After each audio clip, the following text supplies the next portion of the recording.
In a world that markets healing as a private purchase, an appointment, a technique, the Eastern Orthodox Christian Church proposes something stranger and for many more demanding, that deep restoration happens best inside a people over time through worship, discipline, and love.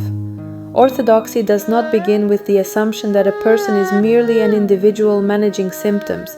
It begins with the conviction that the human being is relational, wounded, and longing for communion with God and with others. That premise gives the Church a distinctive therapeutic character. Its goal is not simply comfort, self-acceptance, or behavior modification, but the gradual reorientation of the whole person toward wholeness, what Orthodox tradition often calls healing of the passions and growth in likeness to Christ. This healing is not imagined as instant or purely interior. It is enacted in shared practices that reshape desire, attention, and identity, so that the faithful learn to inhabit suffering, joy, conflict, and forgiveness in a different key, less as isolated strugglers and more as members of a body learning how to live. As a therapeutic community, the Orthodox Church functions through a coherent way of life that integrates spiritual, emotional, and social healing. The liturgical cycle forms people through repeated encounters with scripture, symbol, silence, and song, offering a stable rhythm when life feels chaotic and a communal language when personal words fail.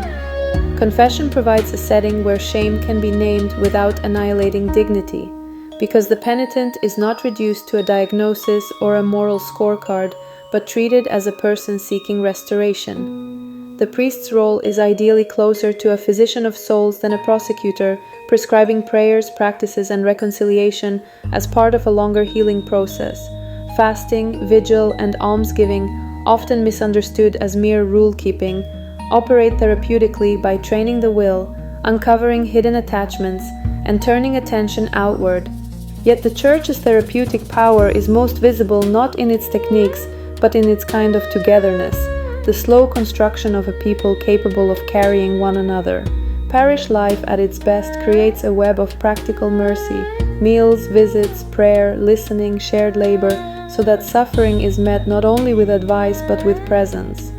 This community is therapeutic precisely because it is not curated for ease. It includes difficult personalities, intergenerational tensions, and the ordinary abrasions of real relationships, which become occasions for patience and reconciliation rather than triggers for withdrawal.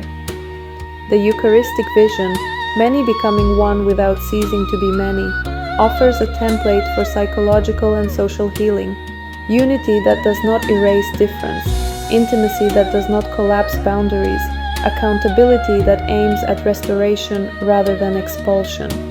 Of course, the Church can fail when it confuses spiritual counsel with clinical expertise, tolerates abuse, or substitutes piety for honesty. A truly therapeutic community must practice transparency, safeguard the vulnerable, and refer to professional care when needed. Still, when it lives according to its own deepest logic, Eastern Orthodoxy embodies a distinctive form of therapy, not the management of the self by the self, but the healing of the person through communion, through worship that reorders desire, disciplines that free the heart, and a community that learns, imperfectly but persistently, to become a place where broken people are carried toward wholeness together.